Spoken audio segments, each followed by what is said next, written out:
সন্তান মায়ের সাথে জিনা করার জন্য চেষ্টা করে না, শুধু বারবার চেষ্টা করে মার সাথে সন্তান জিনা করে। ক্ষমতার অহমিকা আর বড়ত্বের কারণে নারীদেরকে পশুত্বের মতো পশুর আস্থা বলে নির্দিষ্ট পিরিয়ডের সময় রেখে দেওয়া হতো।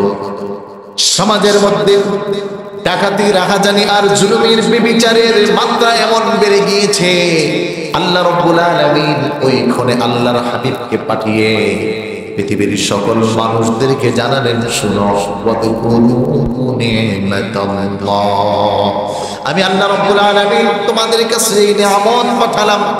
বিনি'মাতিহি ইখওয়ানা, এই নিয়ামতটার মূল সুপান হলো এটা, সে তোমাদের ফারাকগুলো কাটিয়ে দ্বন্দ্বগুলো মিটাইয়া তোমাদেরকে এক ভ্রাতৃত্বের বন্ধনে আবদ্ধ করে দিবেন। সুবহানাল্লাহ। এজন্য বিশ্বনবী সাল্লাল্লাহু আলাইহি ওয়াসাল্লামের প্রেরণের একটা বড় টার্গেট ছিল ভ্রাতৃত্ব বন্ধনের আবদ্ধ হওয়া।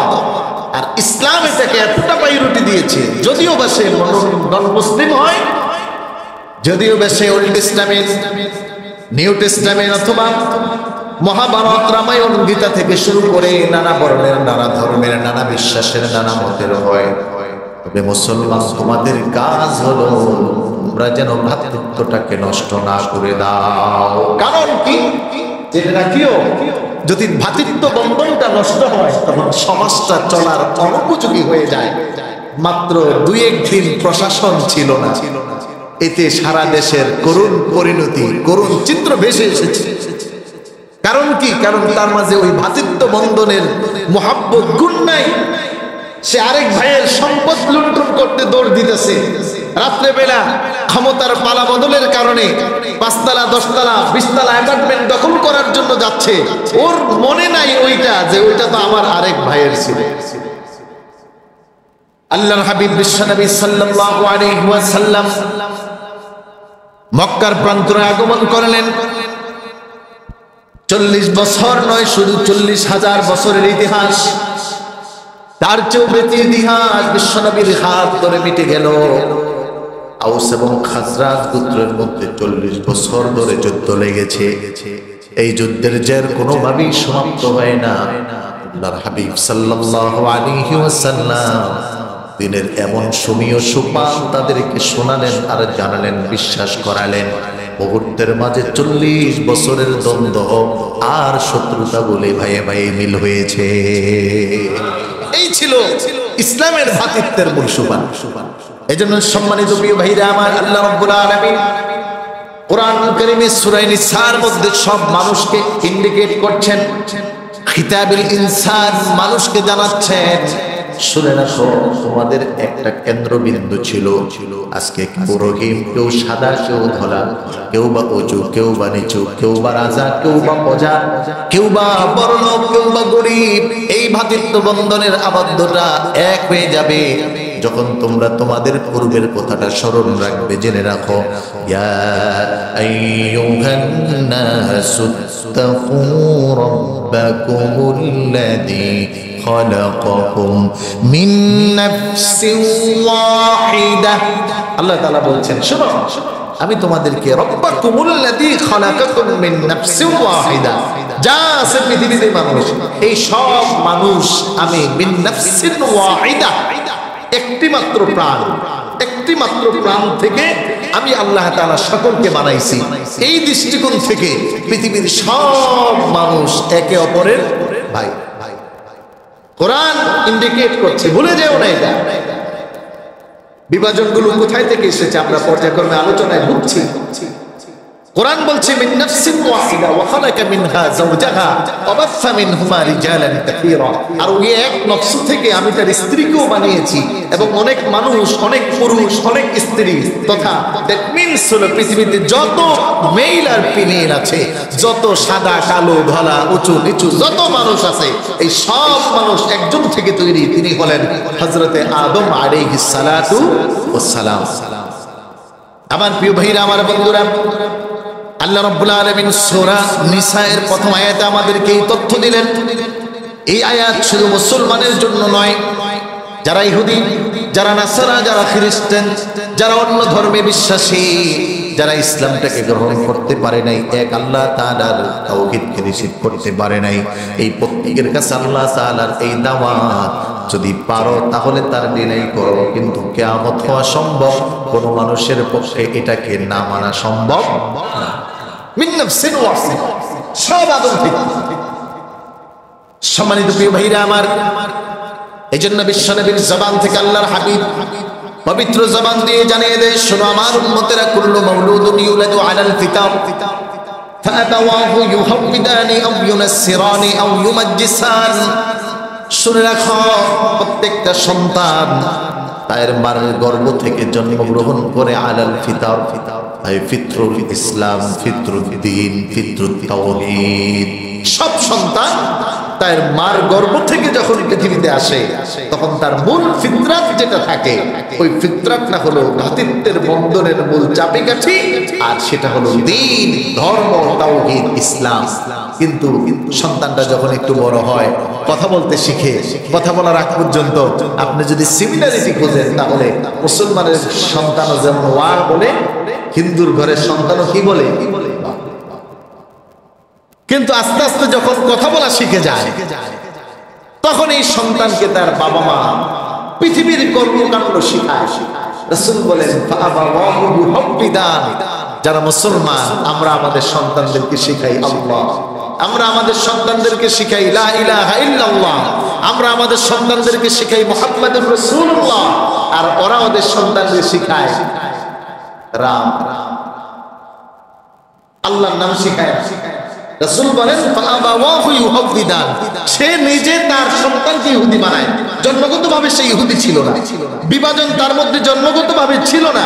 আল্লাহ তাআলা একই ভাবে তাদেরকে নাজিল করেছেন, সৃষ্টি করেছেন, তৈরি করেছেন, কিন্তু বিভাজন ঘটিয়েছে পৃথিবীতে আসার পরে। সম্মানিত প্রিয় ভাইরা আমার, এজন্য বিশ্বভাবিত্বের স্লোগান একমাত্র আপনার আমার প্রিয় হাবিবের জবান থেকে আসছে। কেউ বা ধর্ম নিয়ে, কেউ বা বর্ণ নিয়ে, কেউ বা কালো শ্বেতাঙ্গ আর কৃষ্ণাঙ্গ নিয়ে মারামারি করে, কেউ বা আবার ধর্ম বিশ্বাসের উপর অবিচল থাকে, কেউ বা আবার সমাজে ক্ষমতাশীল আর ক্ষমতাহীনের কাতারে যায়। কিন্তু ইসলামে ভ্রাতৃত্বের স্লোগান হলো, রাজা হও বা প্রজা হও, যখন তাওহীদের উপর আসবে তখন কারো রাজা প্রজার পরিচয় নাই, পরিচয় হলো সমান।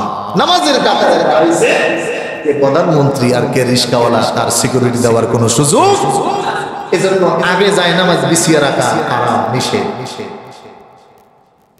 আছে না? আছে না? অনেক আগে যায় নামাজ বিছিয়ে রাখে, উঠে দেবে শরীয়ত। যে আগে আসবে সে আগে বসবে। প্রয়োজনের তাকিদে যদি, যেমন এই ফতুয়ায় তো এখন আমি ইমাম সাহেব আমারও ঢুকে দিব, হুজুর আপনার ঢুকে যদি এরকম প্রয়োজন করে, যেমন বিশেষ করে মসজিদ এর দায়িত্বশীল যারা থাকে অনেক সময় কথাবার্তির প্রয়োজন, এই জন্য তাদের দুই একজনের সিমিলারিটি প্রয়োজনের তাগিদে দেওয়া। কিন্তু এছাড়া অনেক ক্ষেত্রেই অনেক জায়গায় দেখা যায় অ্যাডভান্স, আবার আসে পরে, কিন্তু সবাই ডেঙে আগে আসার চেষ্টা করে। শরীয়ত এটাকে প্রায়োরিটি দেয় না। শরীয়ত বলে না, ভ্রাতৃত্ব আর সিমিলারিটি হলো এই জায়গায় যেখানে তাওহীদ, যখন তাওহীদের মানদণ্ডে দ্বন্দ্বয়মান হয়ে যাবা তখন কে রাজা আর কে প্রজা, কে এলাকার মুরব্বী আর কে এলাকার ছোট, কে শিশু আর কে যুবক, এটা দেখে না শরীয়ত। শরীয়ত দেখে সকলের প্রায়োরিটি একমাত্র আল্লাহ তাআলার কাছে। বান্দা হিসাবে কোয়ালিটি, একটা শিশুর কোয়ালিটি আল্লাহ তাআলার কাছে যেমন দাম, একজন ব্যক্তি বড় আলেম মুহাদ্দিস তার সমান পরিমাণ দাম আল্লাহ তাআলার কাছে।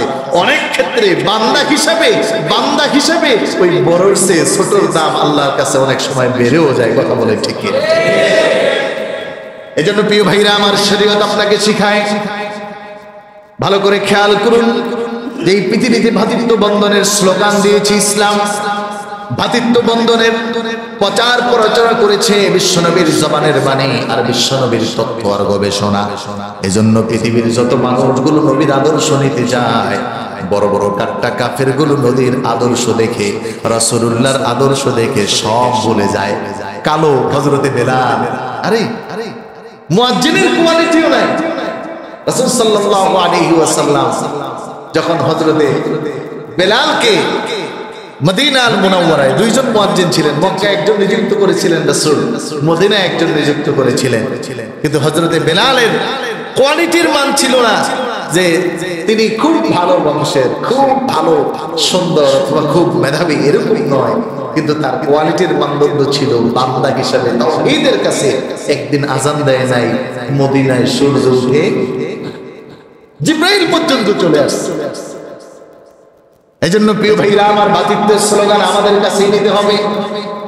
কিন্তু দুর্ভাগ্য হলো সে আমরাই যদি ভাতৃত্ব ভুলে যাই, সে আমরাই যদি বিশ্বময় ভাতৃত্বের স্লোগানকে কর্তন করে দেই, তাহলে আমাদের উপর গজব আসবে না? তাহলে এই গজব কার উপর আসবে?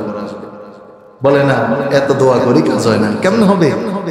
ভুলে গেছি মূল কথা, রাসূলের আদর্শ থেকে অনেক দূরে। আল্লাহু আকবার। দেখবেন মাছ শিকার করতে যারা যায় 10 ঘন্টা 5 ঘন্টা বৈশা থাকে একটা মাছ শিকার করার জন্য।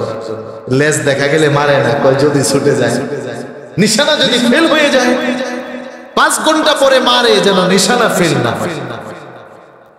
জীবনে 70 বছর চলে গেছে, এখনো নিশানাই ঠিক করে মারতে পারেন না, কোনো লাভ নাই। এখান থেকে আগে যা, সংশোধনের জায়গায় যা। এজন্য শেরে খোদা হযরত আলী রাদিয়াল্লাহু তাআলা আনহু একটা সুন্দর কথা বলেছেন, শোনো, মানুষের সিমিলিটারি কেমন হবে, ভাতৃত্ব বন্ধনটা কেমন হবে শোনো। তোমার মধ্যে যেন এই কথা কখনো কল্পনায় না আসে আমি খুব বড়, আমি খুব বিশাল। আছে না? অনেকের মনে আছে, আমাদের আলেমদের মধ্যে অনেকের মনে থাকতে পারে একবারে খুব আহামরি হয়ে গেছে এই সেই না। হযরত আলী বলতেছেন, শুনো, আন্নাসু মিন জুফাতিত তামাসিরি আসফা, বলে মানুষ হিসেবে তুমি আলাদা হওয়ার কি আছে? সব তো সমান। তোমারও হাত তারও হাত, তোমারও পা তারও পা, তোমারও চোখ তারও চোখ, তোমারও মুখ তারও মুখ, তো পাইরুটি কি আছে?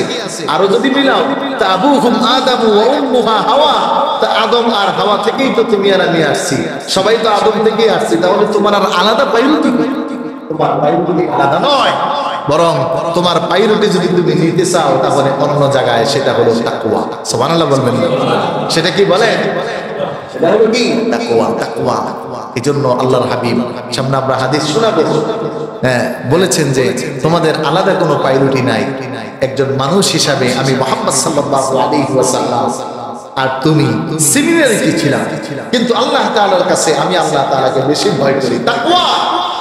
আল্লাহ তাআলার কাছে আমার বড় সম্মানের, ইজ্জতের জায়গা হলো আল্লাহ তাআলা আমাকে ইজ্জত দিয়েছেন তাকওয়ার মাধ্যমে, আল্লাহ তাআলার প্রিয় করার মাধ্যমে আল্লাহ আমাকে প্রিয় করে নিয়েছেন। কিন্তু দুনিয়ার আদম সন্তান হিসাবে মুহাম্মদ সাল্লাল্লাহু আলাইহি ওয়াসাল্লাম আদম সন্তান, আমিও আদম সন্তান, কিন্তু তার সম্মান আল্লাহ তাআলা এক্সেপশন করেছেন, তাকে নবী এবং রাসূল বানিয়েছেন, আখিরি জামানার পয়গম্বর বানিয়েছেন, পরকালে শাফায়েতকারী বানিয়েছেন, এবং তার জন্য আল্লাহ তাআলা সব বানিয়েছেন।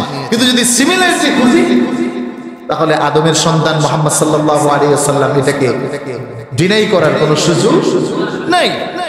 আমার ভাইরা, আমার বন্ধুরা, হযরত আদম আলাইহিস সালাতু ওয়াস সালামের এই সন্তান হিসেবে আল্লাহ রাব্বুল আলামিন আমাদেরকে ভাতৃত্ব বন্ধনে আবদ্ধ থাকার ইঙ্গিত করেন। এইজন্য কোরআনুল কারীম আল্লাহ রাব্বুল আলামিন অসংখ্য আয়াত এবং অসংখ্য বার আমাদেরকে ডাকেন, বারবার ডেকে ডেকে বলেন, শুনো, এই ইসলামে ভ্রাতৃত্বর গুরুত্বটা এত বেশি, এক নফস থেকে তোমাদেরকে আমি আল্লাহ তাআলা বানালাম, যা করো রুজু যেন ওদিকে থাকে। আল্লাহ তাআলা কোরআনুল কারীমের মধ্যে বলেন, শুনো, وهو الذي أنشأكم من نفس واحدة فمستقر ومستودع। তোমাদেরকে আমি এক নফস থেকে কিন্তু বানিয়েছি, মিন নাফসিন ওয়াহিদা ফামুস্তাকাররুম ওয়া মুস্তাওদা ফাকাদ ফাসসালনাল আয়াত। আমি স্পষ্ট করে এটা বারবার বলে দিয়েছি, তোমরা যেন বিভাজনে জড়িত না হও, দলে দলে যেন ফারাক না করে দাও, একে যেন অপরের শত্রুতে পরিণত না হও। আর এই সব আদেশ আমরা প্রতিদিন মানি না, মানি না, মানি না। এই যে যত বিভাজন, কেন? ওই যে গোত্র বানাইছি, দল বানাইছি, কিন্তু গত জুমায় বলেছি দল থাকার কথা ছিল কয়টা? একটা দল, লা ইলাহা। কিয়ামতের দিন বিশ্বনবী সাল্লাল্লাহু আলাইহি ওয়াসাল্লামকে আল্লাহ তাআলা এই পায়রুটি দিবেন। রাসূল বলেন লিওয়াইল হামদি, আমি একটা পতাকা নিয়ে দাঁড়িয়ে থাকব, সেটা হলো শুকর হামদের পতাকা। আর আমার এই পতাকায় আদম থেকে একেবারে আখিরি জামানার শেষ ব্যক্তি পর্যন্ত আমার এই পতাকার নিচে ঢুকতে হবে। কিয়ামতের দিন পতাকা 10টা 5টা 20টা হবে না, কয়টা হবে বলেন? জোরে বলেন কয়টা? তাহলে এক পতাকার নিচে ছায়া যদি পাইতে হয় তাহলে মানবেন কয়টা? নাকি খালি বিভাজন ঘটাবে? আল্লাহ আফসোস, আজকে বিভাজনের মাত্রা এমন পাল্টে ছড়িয়েছে, ধর্মের মধ্যে আরো বেশি ঢুকে গেছে। কোন হুজুর কয় এই টুপি পরা যাবে, আরেক হুজুর কয় পরা যাবে না। বাস ইউটিউব দেখে দেখে মাথায় নষ্ট হয়ে যায়। প্রশ্ন করলে কয় হুজুর এইটা করে দেবে। এই বেশি দেখলেন যে রাসূল সাল্লাল্লাহু আলাইহি ওয়াসাল্লাম বলেছেন যে আখিরি জামানায় ফিতনা তাসবিহ দানার মতো পড়বে। তাসবিহ দানা যখন ছিঁড়ে যায়, তাসবিহটা দেখবেন টপ টপ টপ টপ করতে থাকে। রাসূল বলেন এই ফিতরার সময় বাঁচার জন্য নিজের ঈমানকে বাঁচাও। এজন্য যত বেশি জানবেন, এখানে আমরা যত জানি তার অর্ধেকও আমল করি না। মোটামুটি চায়ের দোকানে একটা ফতুয়া ডিপার্টমেন্ট বসে যায় মাঝে মাঝে। এজন্য জানা কম, মানা বেশি। আখলিস দীনাকা ইয়াকফিকাল আমালুল কলিল, যতটুকু জানা সে অনুযায়ী মানা। বিভাজনকে যত এড়ানো যায়, যত এড়ানো যায়। এই স্লোগানে আমরা থাকতে চাই কি চাই না? কারা কারা চান একটু আমার হাত দেখান। আল্লাহ আমাদেরকে কবুল করুক, বলুন আমিন। আমাদের দেশে এত কিছু, এই মক্কা মদিনায় যারা গেছেন দেখছেন, কেউ হাত বাঁধেও না, কেউ এই জায়গায় বাঁধে, কেউ এই জায়গায় বাঁধে, কেউ এই জায়গায় বাঁধে, সমস্যা নেই। কিন্তু আমরা এই যত ফিতনা আর ঝামেলা তৈরি করি, এমনিই তো বাহিরের দলের কোনো অভাব নাই। আওয়ামী লীগ, বিএনপি, জামাত, জাসদ, বাসদ, এইটা সেইটা, দুনিয়ার ছত্রভঙ্গ। এরপরে আবার আইসা ধর্মের মধ্যে বিভাজন লাগাইছে। লাল টুপি পরা যাবে, কালা টুপি পরা যাবে না, গোল জামা পরা লাগবে, কালার পরা যাবে না, এই টুপি সেই টুপি ও আমাদের দলের না। আছে না? সব হারাম। রব বলছেন মিন নাফসিন ওয়াহিদা, এক জায়গা থেকে আসছো, এক জায়গায় তো যাবা। রাসূল বলেন একটা পতাকার নিচে আসবা। তাহলে আজ বিভাজন করে আমরা আমাদের ক্ষতি করতেছি না লাভ হইতেছি? ক্ষতি ছাড়া আর কিছু নাই। এজন্য বিভাজন ভুলে যেতে হবে। আবার আল্লাহ রাব্বুল আলামিন আবার ডাক দিয়েছে, শোনো তোমাদের এই বিশ্ব ভ্রাতৃত্বের স্লোগান আমি রব্বুল আলামিন আবারও স্মরণ করিয়ে দিতে চাই। কোরআনুল কারীমের সূরা আরাফে আল্লাহ রাব্বুল আলামিন 189 নম্বর আয়াত পেশ করে বলেন, শোনো ওয়াল্লাযী খালাকাকুম মিন নাফসিন ওয়াহিদা ওয়া জাআলা মিনহা যাওজাহা লিয়াসকুনা ইলাইহা। হে পৃথিবীর মানুষ সকল, কালো সাদা আর যারা উপরে নিচের আছো সবাই জেনে রাখো, মিন নাফসিন ওয়াহিদা ওয়া জাআলা মিনহা যাওজাহা লিয়াসকুনা ইলাইহা। আমি রব্বুল আলামিন তোমাদেরকে এক আত্মা থেকেই বানিয়েছি এবং তার থেকে তার সহধর্মিণী স্ত্রীকে বানিয়েছি এবং একত্রে বসবাস যেন করো।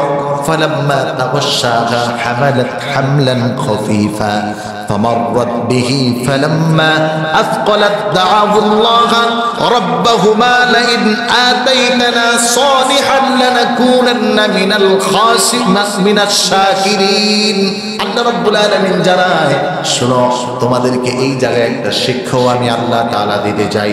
তোমাদের একটি জাতি, একটি আত্মা, একজন মানুষ থেকে আমি আল্লাহ বাঁচালাম, আবার তার থেকে তার স্ত্রীকে আমি আল্লাহ তাআলা তৈরি করলাম, উভয়কে একত্রে বসবাসের জন্য তাকে দিলাম। জেনে রাখো যখন তারা একত্রে বসবাস করবে, হামালাত খাফীফা, স্ত্রীটা সাধারণ গর্ভ ধারণ করে, আবার আসকালাত দাআউল্লাহ। ভালো করে বাবা মা যারা হন নাই ভালো করে খেয়াল করেন, আল্লাহ বলছেন আসকালাত দাআউল্লাহ।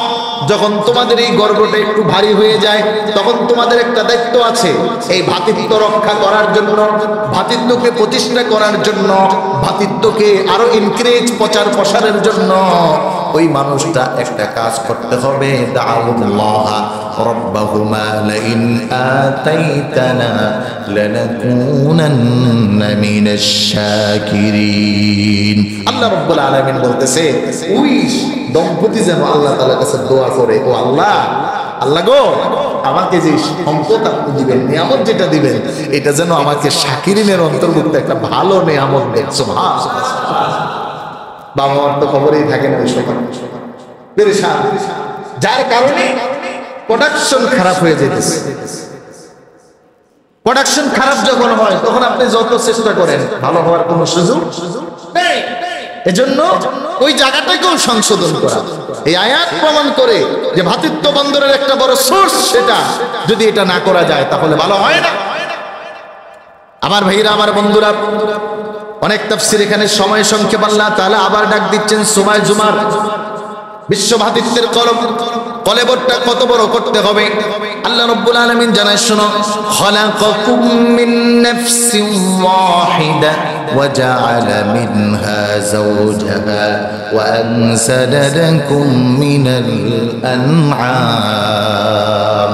জেনে রাখো, ভ্রাতৃত্ব ভুলে যেও না, তোমাদেরকে আমি একটি নফস থেকে বানিয়েছি এবং তার থেকে তার সহধর্মিণীকে বানিয়েছি। এজন্য একজন মুসলমান হিসাবে, একজন আল্লাহ তাআলার বান্দা হিসাবে, একজন ব্যক্তি হিসাবে, একজন মানুষ হিসাবে আমাদেরকে একটি কাজ সবচেয়ে বেশি করা, ভাই ভাইয়ের সম্পর্ককে আরো মজবুত আকারে লালন করা, যেন এটা নষ্ট না হয়। চলে একসাথে, আপন ভাই কথা বলে না, 4 বছর আছেন না, বন্ধুরে দাওয়াত দিয়ে খাওয়ায়, আপন ভাইরে ফোনও দেয় না। বড় হাজী সাহেব মনে করছে সেজদা যতগুলা দিই সব কাজে লাগতেছে, তাহাজ্জুদও কাজ হবে না। কারণ সিরাতুর রহিমকে আল্লাহর হাবিব এতটা গুরুত্ব দিয়েছেন। আমার প্রিয় ভাইরা, আমার বন্ধুরা, কিন্তু এই ভ্রাতৃত্ব নষ্টের মূলে কারা আছে না নাই?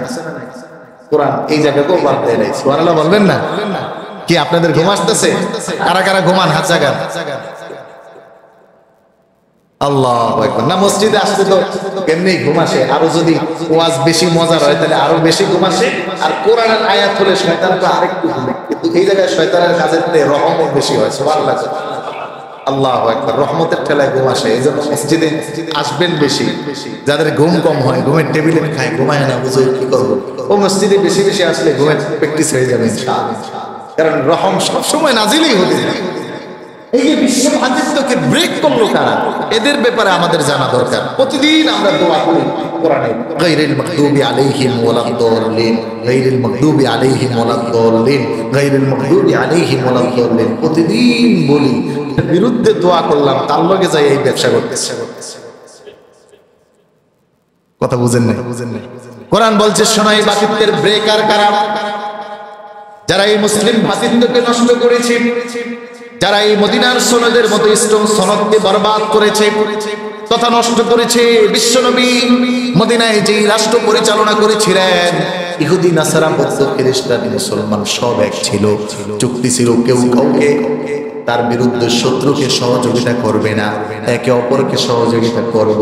কিন্তু সর্বপ্রথম যেই শয়তান এই পৃথিবীতে যারা ভ্রাতৃত্বকে ব্রেক করেছিলেন, কোরআন তাদের কথা কোরআনুল কারীমে স্পষ্ট করে জানিয়ে দেয়। শোনো, সূরা তাওবা 30 নম্বর আয়াত, ওয়াকালাতিল ইয়াহুদু উযাইর ইবনুল্লাহ ওয়াকালাতিন নাসারাল মাসীহ ইবনুল্লাহ যালিকা কওলুহুম বিআফওয়াহিহিম ইউদাহিউনা কাওলাল্লাযীনা কাফারু قاتلهم আন্না ইউফাকুন।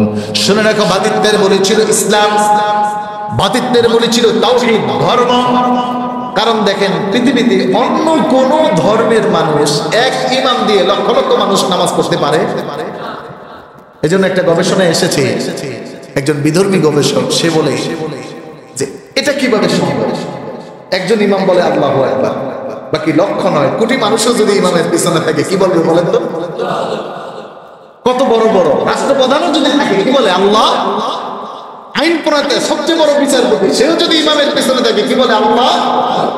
আবার ইমাম যখন রুকুর জন্য বলে আল্লাহু আকবার, সব রুকুতে চলে যায়। মাজা কষ্ট হয়, তারপরে যায় কি যায় না? গবেষণায় তিনি প্রশ্ন করেছেন, এরা কারা? তখন তার উত্তর দেওয়া হয়েছিল যে এরা এই যে একসাথে এত সব কাজ করে এর মূলে হলো তাওহীদ, আল্লাহ, ঈমান, বিশ্বাস। আর ইহুদিরা এই তাওহীদ, ঈমান, বিশ্বাসে আঘাত করেই ভ্রাতৃত্বকে নষ্ট করে দিয়েছে। ওই যে রাসূলের হাদিস শুনিয়েছি, রাসূল বলেছে জন্ম নিয়েছে ঈমানের উপর, ফিতরের উপর, তাওহীদের উপর, আল্লাহ তাআলাকে বিলিভ করে বিলিভার হিসাবে, কিন্তু তারা আঘাত করেছে ওই জায়গায়। বাস্তবে খুব একটা প্রচার করে নেই, বাস্তবে দেখে আমি তো তোমার খুব ভাই। একটা কথা আছে, আমেরিকা যার ভাই তারা শত্রু লাগে না। কথা বুঝেন নাই? মানে আমেরিকা যার বন্ধু তার কি লাগে না, তার শত্রু অটোমেটিক হয়ে যায়। এই জন্য আল্লাহ তাআলা তাদের থিওরি বুঝাইতেছে। ওরা বলে না যে আমি তোমাদের ঈমান মানি না, এটা বলে না, কিন্তু তার আঘাত করে ওয়াকালাতিল ইয়াহুদু উসাইর ইবনুল্লাহ নাসারাল মাসীহ ইবনুল্লাহ।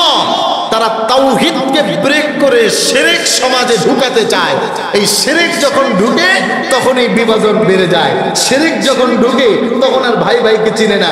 এক ভাই মূর্তির পূজা করে, আরেক ভাই মাজারের পূজা করে, এক ভাই মূর্তির জন্য মানত করে, আরেক ভাই মাজারের জন্য মানত করে। এরকম লোক আমাদের বাংলাদেশে আছে না? না। আর এর থেকেই ধর্মের বিভাজন তৈরি হয়ে গেছে। যখন এই কাজ করা যায় তখন মানুষের ভ্রাতৃত্বকে নষ্ট করে দেওয়া যায়। আল্লাহ তাআলা সূরা মায়েদার 18 নম্বর আয়াতে আবারও কোট করেছেন, ওয়াকালাতিল ইয়াহুদু ওয়ান নাসারা নাহনু আবনাউল্লাহি ওয়া আহিব্বাউ। তারা বলতেছে যে ইহুদি এবং নাসারাদের ভাষ্য বলে নাহনু আবনাউল্লাহ। আরে তোমরা কারা? তোমরা কি আল্লাহর কাছের নাকি? তোমরা আল্লাহরে মানলো কি না মানলো কি, কিন্তু আমরা তো আল্লাহ তাআলার সন্তান, আমরা আল্লাহ তাআলার খুব কাছের। এজন্য তাদের আঘাত হলো যে ভ্রাতৃত্বকে নষ্ট করতে হলে ঈমানকে নষ্ট করো। যদি ঈমান ওর মজবুত হয় তাহলে ওর ভ্রাতৃত্ব কখনো নষ্ট হবে না, কারণ ঈমান ওকে শিখায় ওর ভাইয়ের অধিকার কি, ঈমান ওরে শিখায় ওর ভাইয়ের হক কি, ঈমান ওরে শিখায় রাসূলুল্লাহ সাল্লাল্লাহু আলাইহি ওয়াসাল্লাম যখন মদিনায় ঢুকেছেন আনসার আর মুহাজিরদের ভ্রাতৃত্বের বহিঃপ্রকাশ ঘটিয়েছেন। আল্লাহর হাবিব সাল্লাল্লাহু আলাইহি ওয়াসাল্লাম আনসারের কাছে মুহাজিরদের বলে দিয়েছেন, ইতিহাস প্রমাণ করে বুখারীর হাদিস, যে ওই আনসার ভাই মুহাজির মক্কা থেকে আসছে, ঘর নাই, বাড়ি নাই, টাকা নাই, পয়সা নাই, জামাটাও নাই, ঠিকমতো পরিবার তো নাই।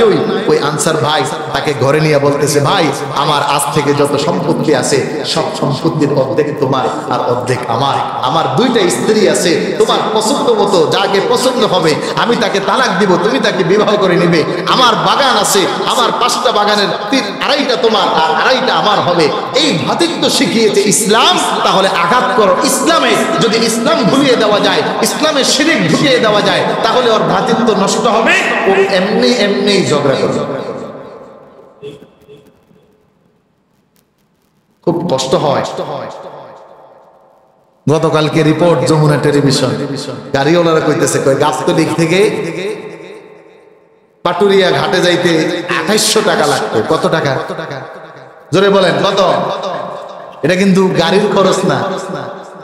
এটা কি কোন না আপনারা? জোরে কোন না কে? সত্য কথা বলতে কি ভয় পাচ্ছেন নাকি? কি বাজি এটা? চাঁদাবাজি, চাঁদাবাজি। বড় ভাই কইছে তো স্বস্তির ঢেকুর দিয়ে বলতেছে, এখন আর এই 2800 টাকা লাগে না, অনেক ভালো আছি। এরকম রাষ্ট্রটা থাকলেই ভালো থাকতে হয়। কথা বলেন ঠিক কিনা? চাঁদাবাজির সামনে বন্ধ হওয়া দরকার আছে না? হ্যাঁ, এজন্য মরহুম মাগফুর আইনাদ্দিন যে যায় লঙ্কায় সেই হয় হনুমান, কাকে কি যে বলবো সকলই সমান। মানে যে যায় সেই চাঁদাবাজি শুরু করে দেয়। এজন্য এখন থেকে প্রতিবাদ হবে, চাঁদাবাজি করতে দেওয়া যাবে। ছাত্ররা বলছে না যে চাঁদাবাজ পাইলে ধরে বাইলে ফেলে। আল্লাহ ভুলে গেছে ভাইয়ের হক। মদিনায় আনসার মুহাজিরের জন্য কি করে, আর আমার আরেক ভাই আমার জন্য কি করে। তাওহীদের সোপান এই জন্য বড় অভাব। দ্বীনের শিক্ষা কত বড় ঘাটতি। এই ব্রেক করার পিছনে সবচেয়ে বড় কারসাজি যারা, মুসলিমের ভ্রাতৃত্বকে ভেঙে দেওয়া, নষ্ট করা, দলে দলে বিভাজন করা, শিয়া সুন্নিতে পরিণত করা, আকীদা বিশ্বাসগুলোকে ধ্বংস করা, এর মূল হলো ইহুদি আর নাসারা। এখন ইহুদি আর নাসারার সাথে যদি আপনি আমি মিল্লা কাজ করি, তাহলে আর যা কিছুই হোক মনে রাখবেন ভ্রাতৃত্ব থাকা সম্ভব এজন্য আল্লাহর হাবিব বিশ্বনবী সাল্লাল্লাহু আলাইহি ওয়াসাল্লাম স্পষ্ট করে দিলেন, শোনো, আল মুসলিম আখুল মুসলিম, এক মুসলমান অপর মুসলমানের ভাই। ওই মুসলমানের মালুহু ওয়া দিমাউহু, ওই মুসলমানের সম্পদ এবং ওই মুসলমানের রক্তটা আরেক ভাইয়ের জন্য হারাম। কায়াউমি ওয়ালাদাত, আমি আজকে কায়াউমি হাদা, রাসূল বিদায় হজের ভাষণে বলেছিলেন, আমি আজকে জানিয়ে দিলাম, আজকে একজন মুসলমান আরেকজন মুসলমানের কাছে যেমন নিরাপদ, এক ভাইয়ের সম্পদ আরেক ভাইয়ের কাছে যেমন নিরাপদ। সাবধান, জেনে রাখো, আমি এই নিরাপত্তা তোমাদের জন্য কিয়ামত পর্যন্ত রেখে গেলাম। যদি কেউ এর ব্যতিরেকে ঘটায়, তাহলে ওই মানুষটা কিয়ামতের দিন আল্লাহর কাঠগড়ায় দাঁড়াতে হবেই হবে। বলেন ঠিক কিনা? দাঁড়াতেই হবে। গতকালকেও শুনে অবাক লাগছে, আমার একজন ভালো মানুষ, ডোমিনো গ্রুপ যে ডিপার্টমেন্টে পোলাপার আছে, তার অ্যাকাউন্টস প্রধান, আমার সাথে পরিচয় হওয়ার পর থেকে এই লোকটা ইসলাম মানার চেষ্টা করতেছে এবং কঠিন ভাবে সব জায়গায় চেষ্টা করে, কোনোভাবে যেন সুদে যুক্ত না।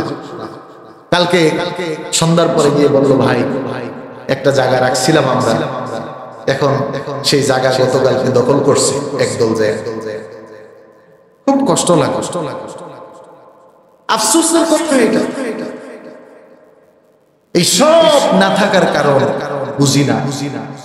এই যে রাসূল সাল্লাল্লাহু আলাইহি ওয়াসাল্লামের ফরমান, কেমন করে দ্বীনের মজবুতি আনা, ভাইয়ে ভাইয়ে ভ্রাতৃত্ব তৈরি করা, এটা যখন আমাদের কাছে নাই, তখন আমাদের কাছে তো সব সোজা। পচাটাও ভালো, ভালোটাও ভালো, কোনটা আমার আর কোনটা আরেকজনের, এই বিচার আমাদের কাছে নাই। কিন্তু ভাইরা আমার, মনে রাখিয়েন, আল্লাহ রাব্বুল আলামিন কিন্তু ছাড়বেন না।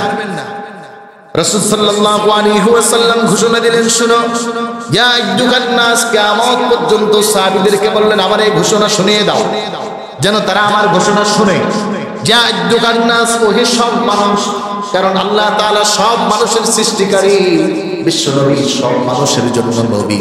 এজন্য আল্লাহর হাবিব সব মানুষকে ডাক দিয়ে বললেন, আলা ইন্না রাব্বাকুম ওয়াহিদ, পৃথিবীর মানব জেনে রাখিও, মাতৃত্বের মূল সোপান হলো এক আল্লাহর তাওহীদে আবদ্ধ হওয়া। আলা ইন্না রাব্বাকুম ওয়াহিদ, জেনে রাখো, আমাদের সকলের রব, আমাদের সকলের মালিক একজন। জবান খুলে আওয়াজ করে জোরে বলেন, কে? আল্লাহর হাবিব জানায়, আলা ইন্না রাব্বাকুম ওয়াহিদ, আমার রব হলো একজন, আমাদের রব হলো একজন। যারা ভাতৃত্ব বন্ধনে আবদ্ধ হবে তাদের রব হলো একজন। আর জেনে রাখো, লা ফাদলা লি আরাবিয়্যিন আলাল আজমি, কোন আরবীর সম্মান নাই আজমির উপর। রাসূল নিজে বলে দিয়েছেন যে আরবী যেন এটা মনে না করে যে আরবী না, আজমি বহিরাগত